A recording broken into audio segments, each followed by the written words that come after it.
You should avoid all 5 of these common workout mistakes if you want to avoid injury.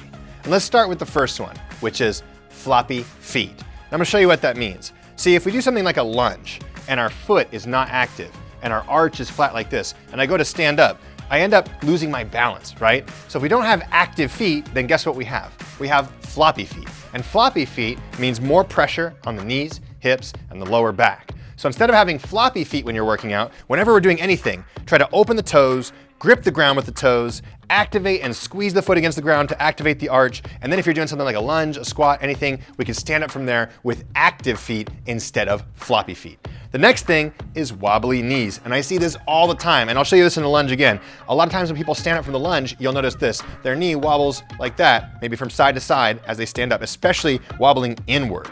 But guess what? The knee is a hinge joint. It's supposed to go like this, and if it moves from side to side, well, we can wear down the inside and outside of our knees, causing more pain, wear and tear, and injuries in the long run. So if you look down as you stand up for a lunge or as you do a squat, and you notice your knee wobbles in, it's not going the same direction as your toes, well then guess what? You have wobbly knees, and it's gonna cause pain in those knees. So instead, when you look down at your thigh bone, make sure that your knee is going the same direction as your toes every time we do anything, like stand up from a lunge, stand up from a squat, etc. Okay? The next thing is hiked hips. And I'm gonna talk about hiked hips in 3 different ways. Because in a perfect world, our pelvis should be right in the center. So if I do a lunge, and the moment I step my foot back, my left hip is higher than my right hip, well, guess what? I've got hiked hips, and I'm gonna put undue pressure on my spine, probably my hips, my knees, and it's probably not gonna feel good in my body if I continue practicing that way.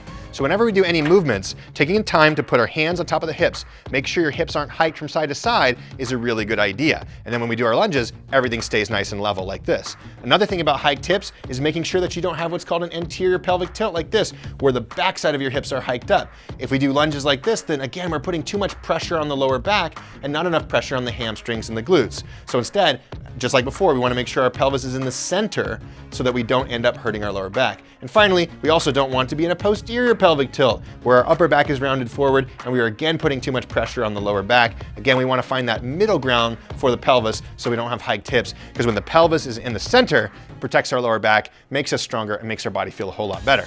Now the next thing is related to these hips, and that's a wiggly core. If you have a wiggly core when you're doing a lunge, you're gonna go like this and you're gonna wobble and you're gonna lose your balance and you're gonna need to basically find things around you to create balance. Plus, you're putting your body at greater risk for injury. So instead of have a wiggly core, what you can do is this: cough, hold the tension inside your core, and that's the type of core tension we wanna have whenever we're doing any movement, like a lunge, a push-up, a sit-to-stand, or even when we're just standing up from a chair. Because when we have a strong, tight core, it protects our body, makes us stronger, and makes our body feel a whole lot better.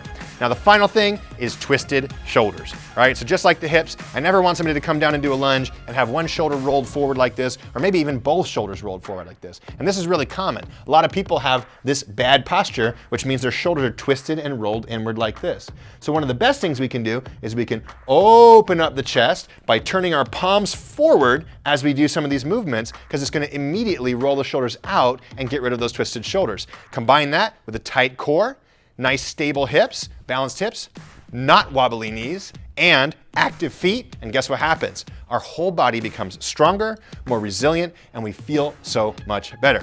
Now these principles are principles that we put into all of our We-Shape workouts, which are customized workouts for you depending on your goals and your capabilities. And the best news is we're about to start our next Feel Good Challenge, which means you can get 30 days of customized We-Shape workouts for free. If you want to join this free challenge, make sure you sign up ASAP because enrollment closes soon. All you got to do is click the link below.